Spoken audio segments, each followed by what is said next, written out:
stands for Integrated Justice, and it is a platform for creating a paper-on-demand environment. And the goal of a paper-on-demand environment is to eliminate the physical case file and to be able to create an environment where you can just print on an as-needed basis. So in order to accomplish that, you need a strong document workflow and electronic signature solution. And that is the heart of iJustice. You can see it's right in the center of this criminal justice spectrum. What it does is it augments your existing case management system, enabling these areas of justice to more easily share data and documents.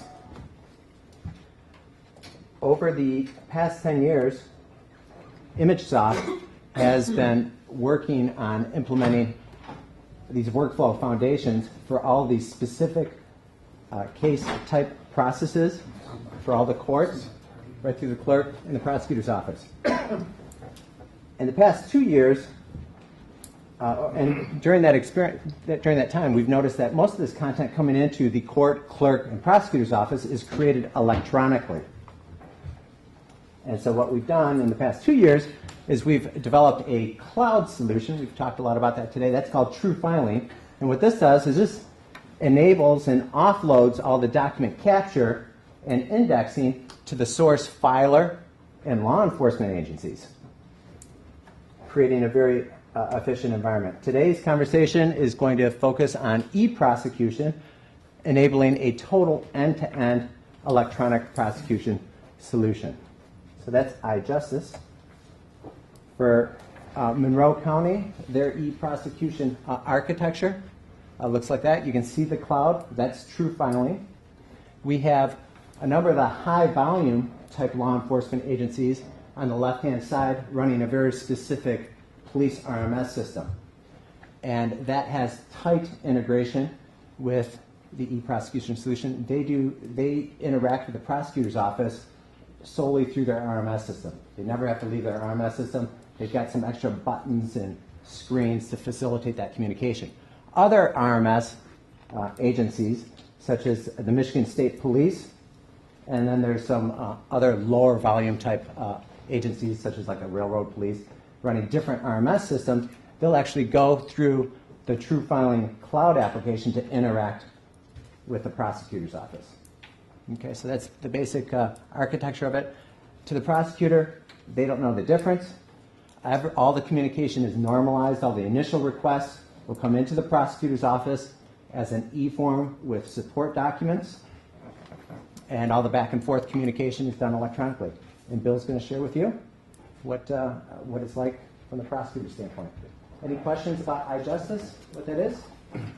Thank you, Steve. When Steve asked me to present today, there must have been a short list, because I know probably the least amount about technology, certainly of anybody in the room and maybe at the summit. And I mean that. I have 4 children, 16, 13, 11, and 10. One just graduated. I attended 5th grade graduation this morning. I guarantee if there was a test, guaranteed they know more about technology. I don't have a Facebook account. I've sent maybe 10 text messages in my life, usually to my son who texts me, "Can you pick me up from ball practice?" And I say, "Okay." And that's about it. But what we did over the last couple of years, I do know a little bit about the prosecutor's office. I've been an attorney for 23 years. I've been in the Monroe County Prosecutor's Office for 19. Started off doing appellate cases, juvenile delinquency, abuse and neglect, mental hearings, district court cases, circuit court. I was our chief trial attorney, was the chief assistant for 4 years, and the elected prosecutor the last 8. My wife, who started there before I did, I'll make that clear, she started there before I did, she was a secretary and handled all the secretarial duties of each court, and she is now the victim coordinator. So she knows a little bit about the office too. So we know about the workflow, and certainly been around the state, and I see many familiar faces here today. What we saw over the last few years, our budget's been dramatically reduced. Our secretaries went from 8, and comparable counties have about 10. We went to 3. We're now back up to 4. So 50% cut in staff on the support side. Attorneys went down about 10 or 15%. So we had to come up with a solution, and we worked with ImageSoft for about the last 2 years and looked at a lot of things that other counties were doing. And one of the things that we saw, we needed to reduce redundant data entry. And some of the benefits of the system, first one, electronic case file.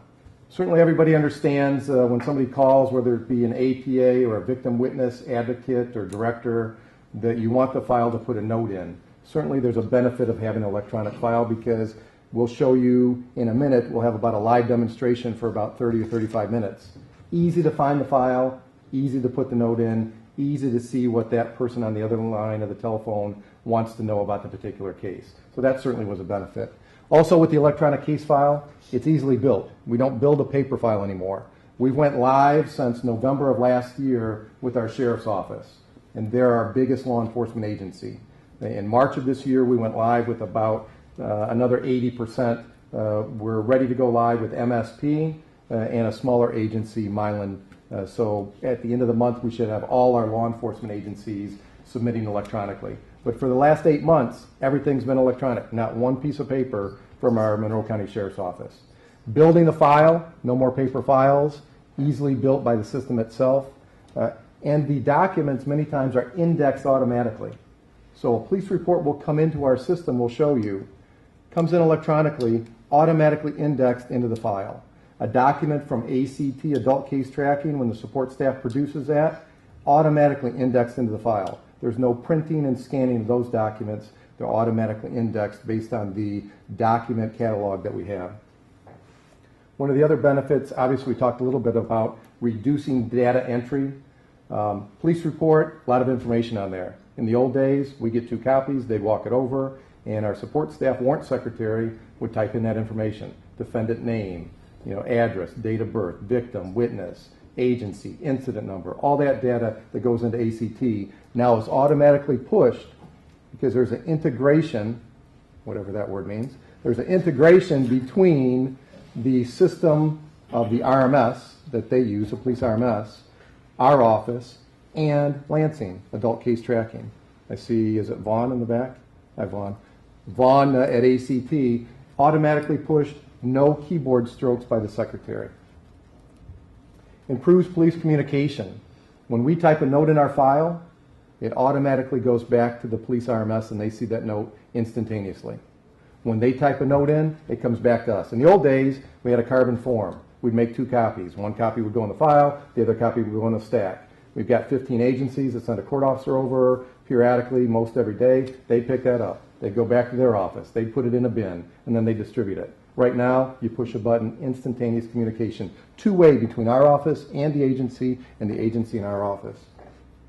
Automated workflow. If I'm rushing a little bit, this is about a 3-hour presentation, but we're going to try and cram it into about 40 minutes here, 35 minutes. Automated workflow. I had a little bit of an idea of workflow in our office, having been there 19 years. But over the last 2 years, I've really learned where each document goes in the office. And what this system does is it will distribute those documents automatically.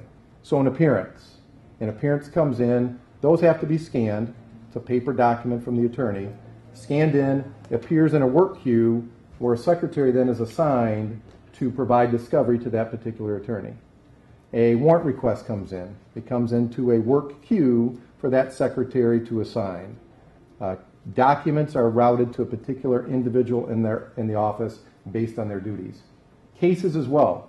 In Monroe County and District Court, we assign an assistant prosecutor to a particular judge.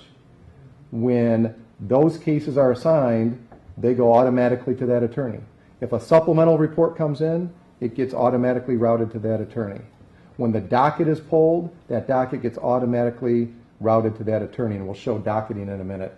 Might have taken us in the past 2 hours to pull a circuit court docket, 50, 60 cases. You might find 40 of them, 50 of them, and the other 10 were difficult to find. Now we can do that in about a minute. So automated workflow, certainly important. We'll look at e-discovery. We'll look at e-subpoenas. We do subpoenas now electronically. Once they're printed and produced in ACT, they automatically get sent to the law enforcement office with the log that that's been sent. When they serve it, it automatically comes back with the message it's been served. If they make an attempt, automatically lists the attempt on there. So you might see on the subpoena, and we'll show that to you, attempt number 1, not at home. Attempt number 2, maybe hiding. Attempt number 2, located and served. So we'll show that in a minute. Administrative tool, good for administrators. Now that I sit in the office more than I'm in the courtroom, it's nice to figure out who has been sitting on the warrants in our office the longest. We have timers, a 2-hour timer for in custody, a 14-day timer, and these can be set however your office would want to set those, and a 30-day timer. So 2-hour for in custody, then a 14-day and a 30-day. Hopefully nobody has warrants in there for 14 days or 30 days as we move forward. Also timers for law enforcement. If you send a message to law enforcement that you need a supplement, we have a 30-day timer in there. If there's no response, we don't have to do anything. The system automatically sends another message to the agency and logs it in our case file. Second message sent. After 60 days, it kicks it back to the APA review queue to make a charging decision if there's been no message from law enforcement within those 60 days. We will now take a look at the demo, and Steve, I think, is going to have to help me get that off the screen because my kids aren't here. All right, I got it.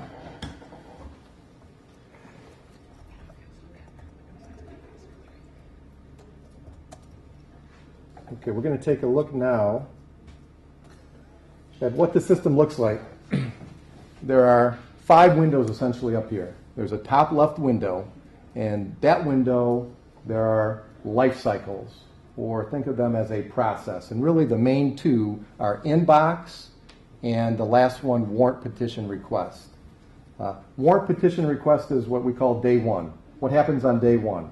Warrant request comes over, prosecutor reviews it, makes a charging decision. Authorize, deny, follow up, divert. Okay, that's the day 1 process right there. Producing the charging documents or diverting it, denying it, using ACT. And the second life cycle we'll look at is inbox. But when you select the life cycle, there are different queues within that life cycle. I think of those as stacks of paper. So for instance, right now in the assigned warrant petition request queue, there are 38 warrant requests sitting there. This is a live demo. Back at the office, our secretary looks at it. She's going to see 38 warrant requests in there to assign. She hasn't assigned those yet. And what we're going to do right now is we're going to take a look at one of those and assign one of those. So acting as a warrant secretary, if I select that queue, it goes to 0 because prosecutors don't assign. It's the job of the warrant secretary. So what I'll do here, when I right-click, I can see everybody else that's been assigned to that queue, and our top secretary here is our adult warrant secretary. The bottom 2 are juvenile petition secretaries. So I'm going to select our adult warrant secretary, okay, and she has those 38 documents to take a look at. And what we'll do is we will take a look at one here that I looked at yesterday and told her not to touch. And she listened, and that's McMullen. McMullen, what I did, in the second box, you have the life cycles in the top box. When you select the life cycle, you have the different work queues, or stacks of paper for individuals to work on in the office. I selected the stack of paper assigned warrant petition request, and now I'm acting as the warrant secretary. 38 documents, I selected one of those. It's an adult warrant request, Heather McMullen. It came in from the Monroe County Sheriff's Department, MCSD, and there's the incident number. When I selected that particular warrant request, in the bottom lower window are the 3 related documents that go with that request. Middle window is what I've selected, the adult warrant request. And if I scroll down, it has all your case information that you're familiar with. It has on the bottom of the form here the defendant information. And we should soon have the photograph, the booking photo on there as well. So that's the defendant information. That's the case information. That's part 1. Warrant secretary has to normally look at the police report, which would be here. And she would normally, in the old days, take a look at it. And here's our police report. We know it's 4 pages, and these are the 4 pages right here. I can scroll down. I see here the suspect is Heather Lynn McMullen, and the victim up here, and the victim down here. So 2 victims in this case. Looks like one may have called the police. Looks like an assault on 2 different people. If I want to look at page 2 of the report, there it is. Page 3 of the report, there it is. And then page 4. If I want to look at the CCH, there's one of the CCH. Going down, we can see some information on there. We can see some information on there. So, I'm the warrant secretary. I'm going to go back, and I'm going to look at the charging document. And what I will do is use the far right window, send to ACT. And by double-clicking on that task, it will take all that information on that e-form that needs to go to ACT, case information, defendant information, and it's been sent. All that data has been sent electronically, and if we pulled up ACT, and we will in a minute, you'll see Heather McMullen, all that data has been pushed. No manual typing. So I will say, okay, it's been pushed. And the next thing I want to do, adult case tracking produces a unique number for each case, a case tracking number, a CTN. So what I need to do is I need to get that CTN back. It's two-way. So what I'll do as a warrant secretary, I'll say get CTN, I'll double-click that, and the CTN should appear in that middle window. And it will say CTN's been retrieved, and there it is right there. So that case is good to assign from the warrant secretary. I'm going to hit OK. The 4th task down, we have a high priority task. If we have a immediate case, a murder case, high priority, we hit that task, and it puts an asterisk by the case. So when we're looking at that case, we know that needs immediate attention.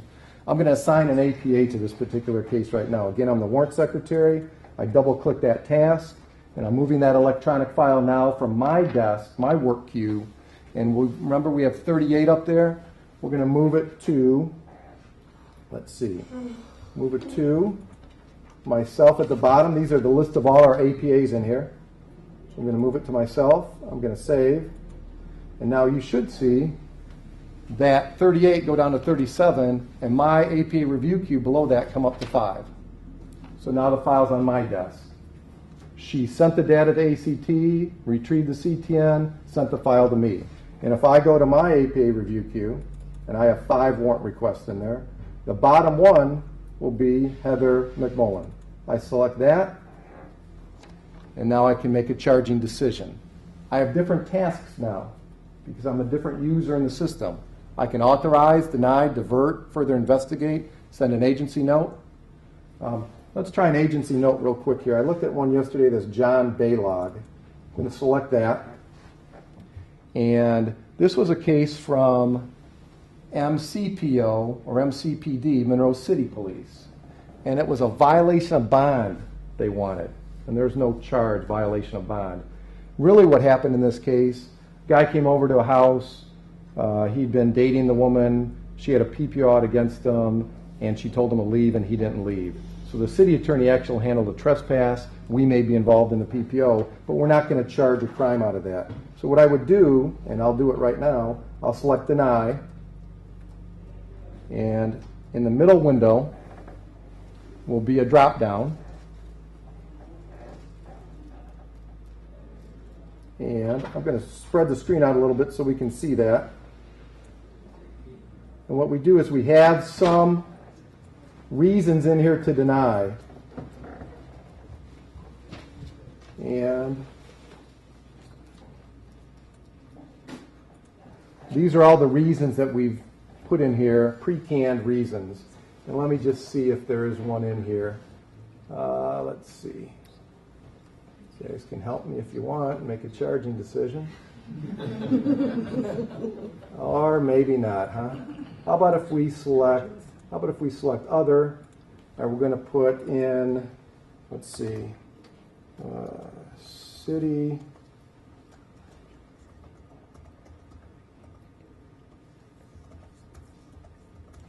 city attorney charged, okay? And what I will do is I will save that. And that message now is sent to the city. They know that warrant request came in, we denied it, and that will show up that with that reason. In fact, if we look at our case note that we put in there, right here's our Heather McMullen. It created a case report E-form. And if we look down here, that note's not in there yet. Oh, you know why? You know why? Wrong person. Let me just go back to the denied. And I'm going to go down to the bottom. There's our Baylog case. It sent it to the denied queue for the secretaries to close out an ACT. There it is, and if I hit the E-form there, let's see what that note says over here. It says right there, city attorney charged. So that note goes back to the city police office. They know that we didn't charge it, the city attorney did, and that case is done. Going back to the APA review queue in McMullen, let's take a look at that one again.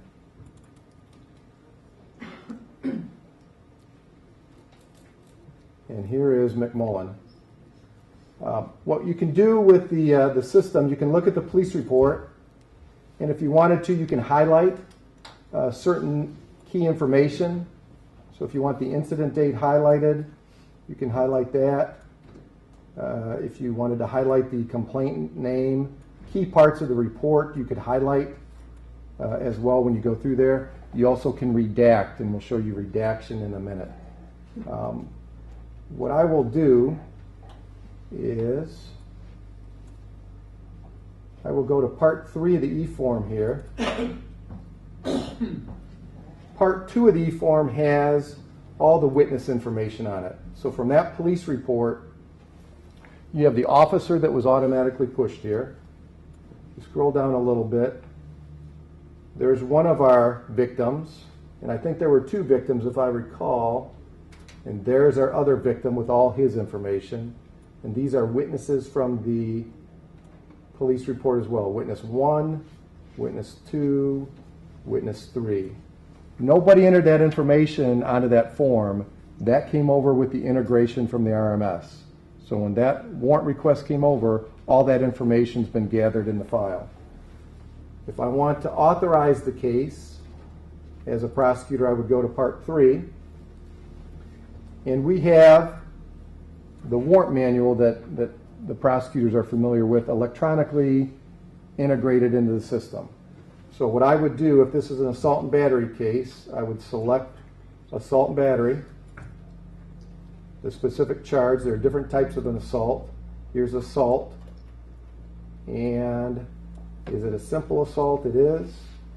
And there's the PAC code right there. And with the victim's name, I believe that was William DeQ.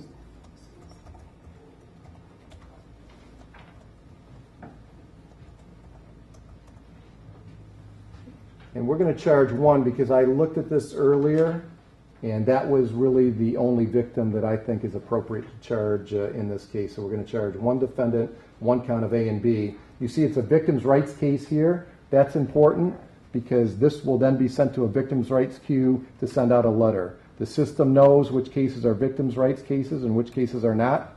What I'll do here is I'll save this. It's based on the warrant manual. The warrant manual picks out cases that are victims' rights and non-victims' rights cases. We've saved the E-form. As a prosecutor now, I need to make the charging decision, and what I will do with McMullen is I will authorize that case. And my review queue should go from 4 to 3. And we are a little backlogged on warrants, and since this is a live system, everything stays within this room, right? Okay. We have 111 cases in the warrant queue to authorize, which is too many. Our warrant secretary was gone last week, and we didn't get to as many as we should have. But I will go to the bottom of the screen here, and we will pick out, there's Heather McMullen. So we've seen that case go from the assigned warrant. I assigned it to myself in the APA review. I made a charging decision. 1 case I denied, that was Baylog, and 1 case we authorized, and it came here. And here's the case. Now, what the warrant secretary will do She'll look at the case. That's Baylog. The first task is to update ACT. All that information on part 2 that you saw and part 3 now gets pushed.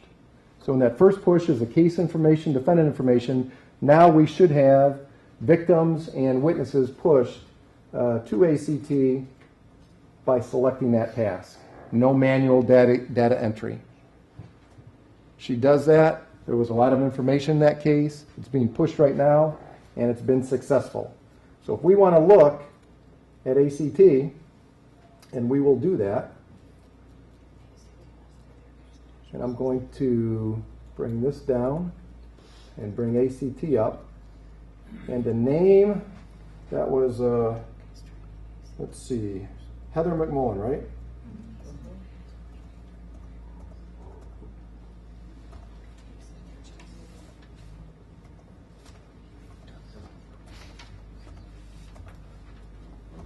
Okay, Heather McMullen, if I spelled that right, let's query that.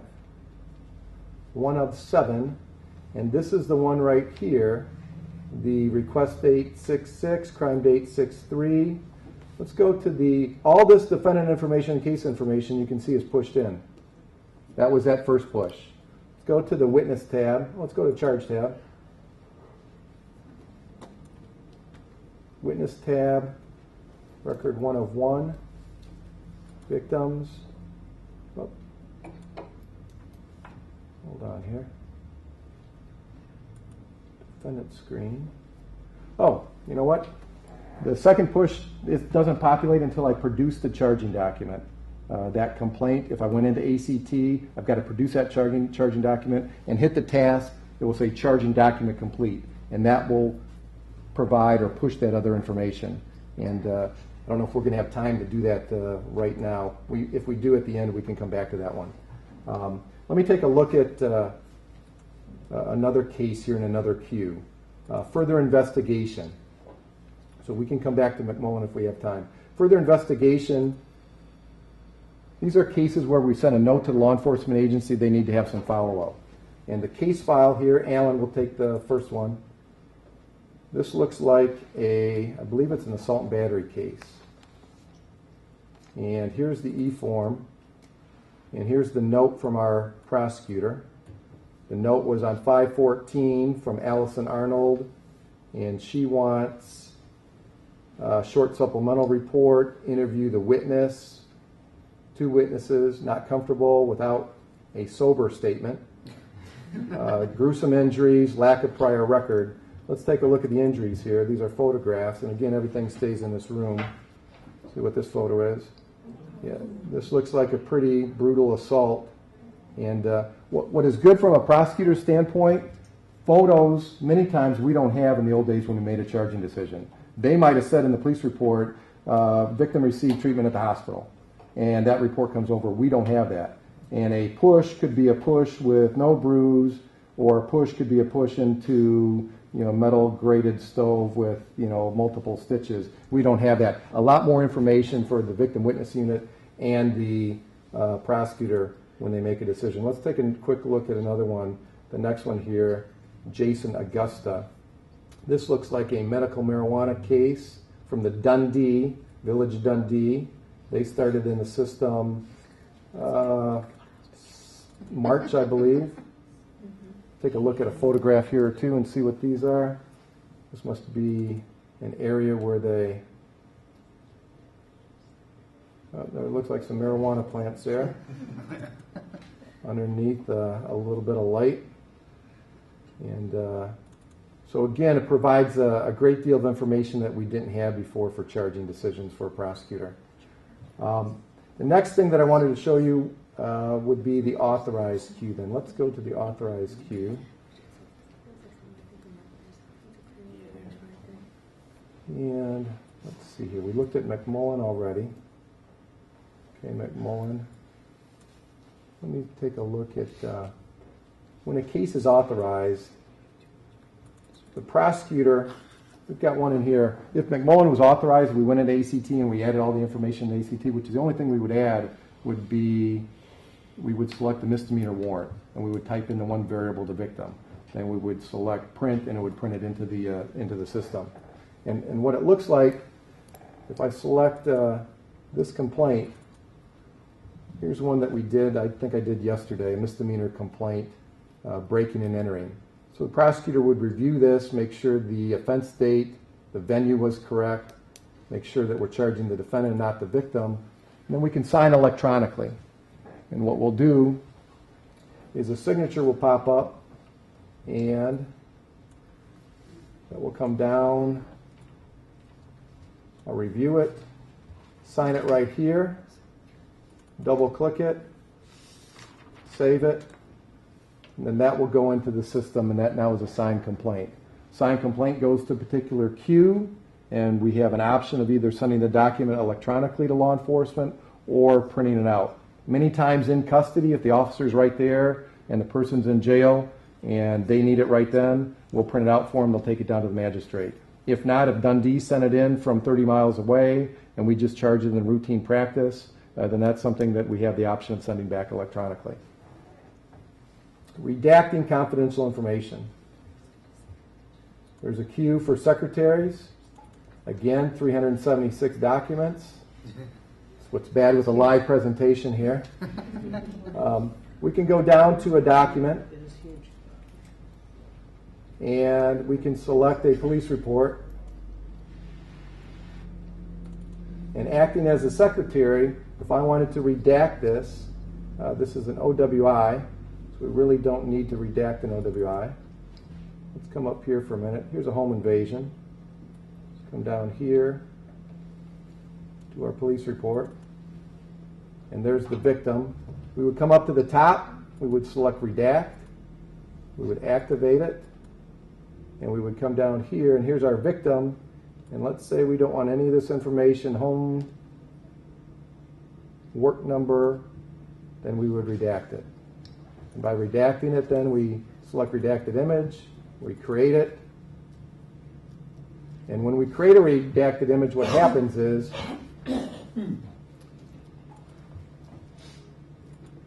what will happen now in the system, you see a purple document, police report. It's created two documents for a file.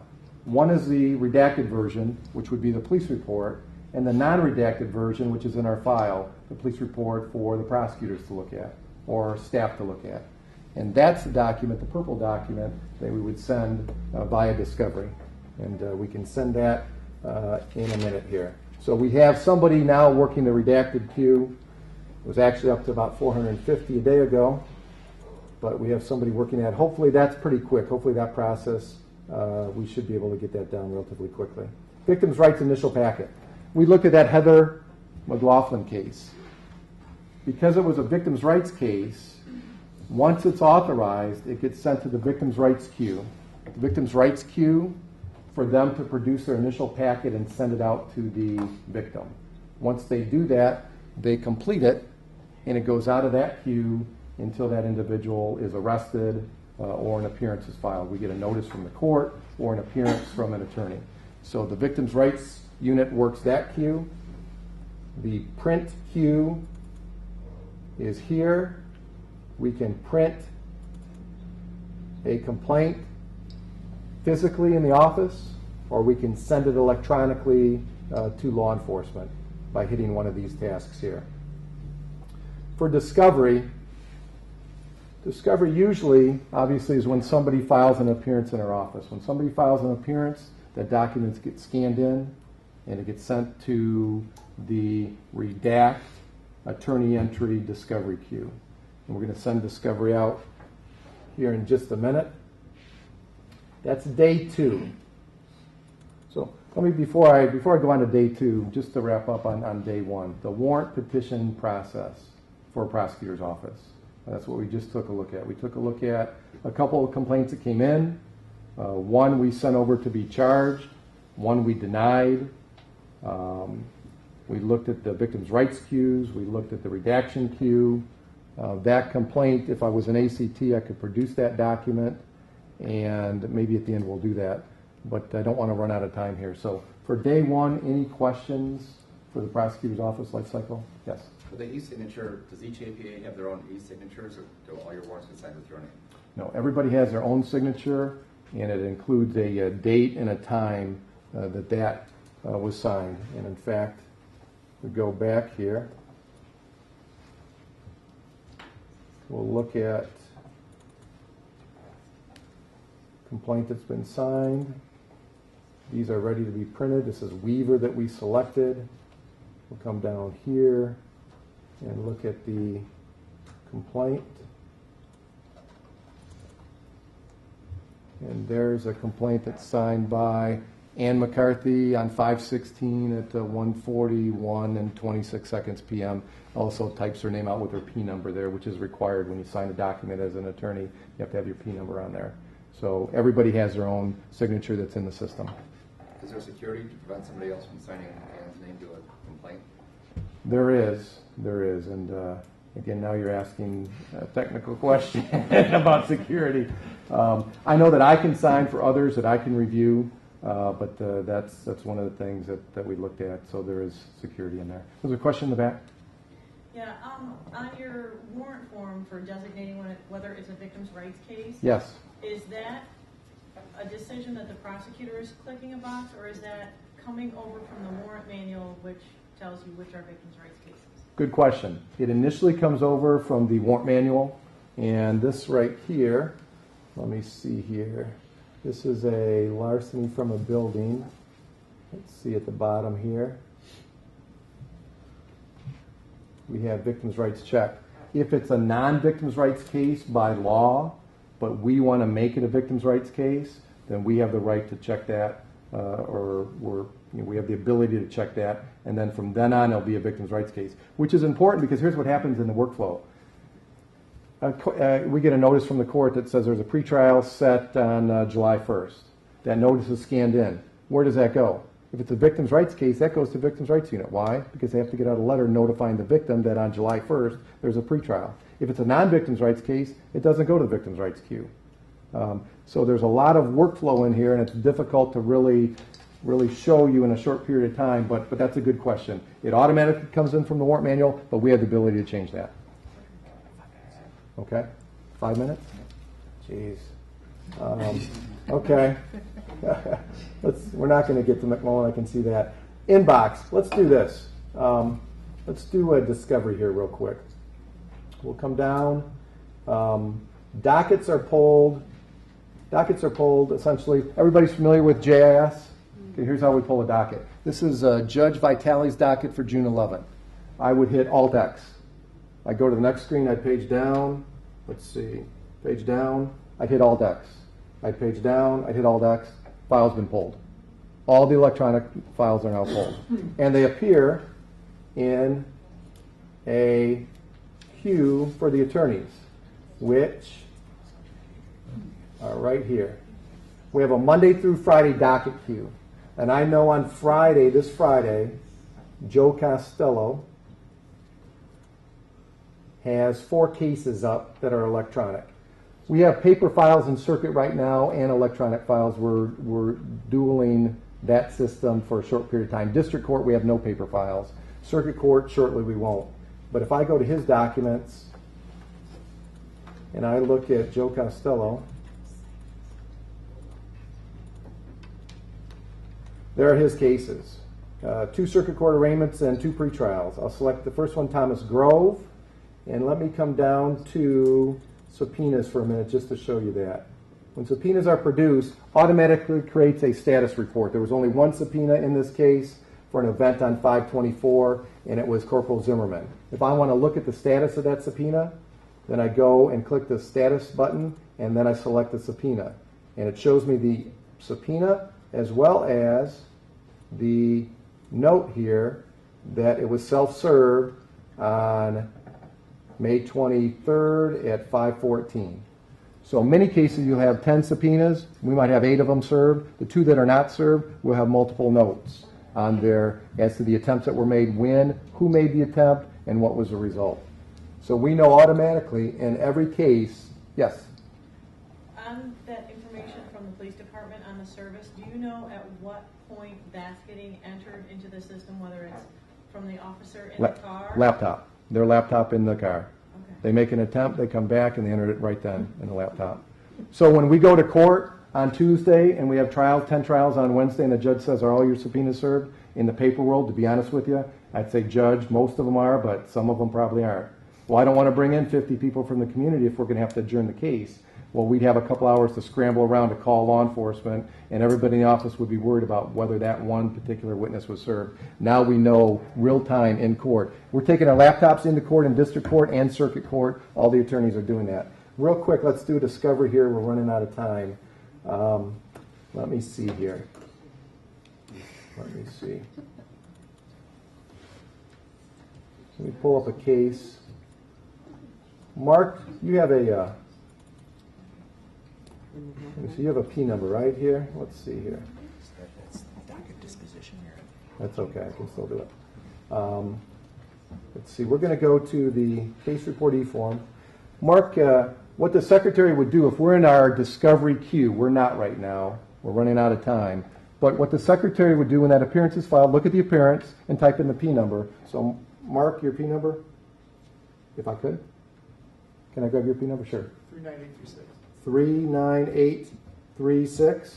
Okay, type that in and hit lookup, and that should produce your name, where you work, your address, your email. And if I want to email a document to you, and I'm going to email a complaint to you. Email. Remember, it's in purple down here. There's a police report, and there's the complaint. I select it. I hit Control. I right-click that, and I drop it on email to defense attorney.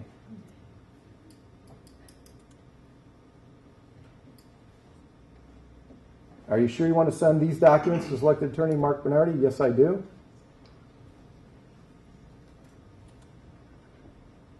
And that document should appear probably in about 60 seconds. Just click yes. Yep. Let me click yes first. There we go.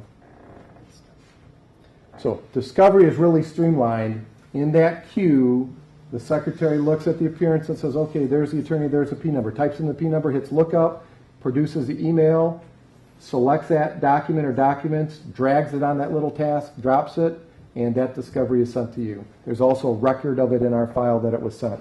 And if I went down here, discovery material sent. I went down here and looked at the, what did I send, the complaint? Okay.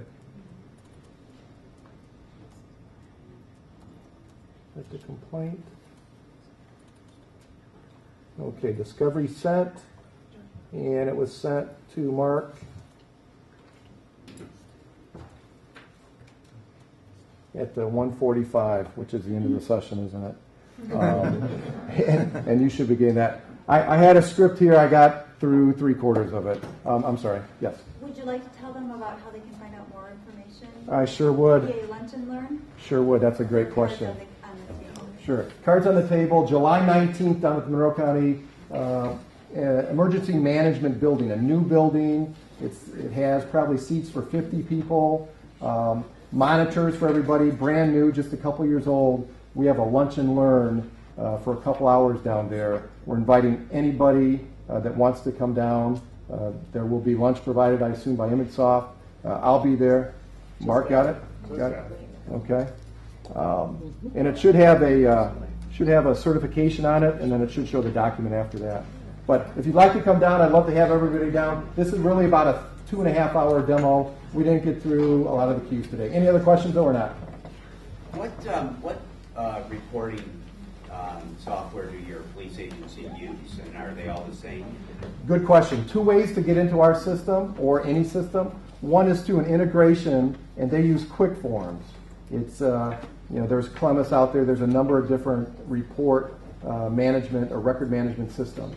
You can get in through an integration, or there's an agency portal that's been created by ImageSoft. Any agency, they don't have to be integrated, can enter the system that way by entering data into that system. And it comes in, and the prosecutor will see it exactly like this.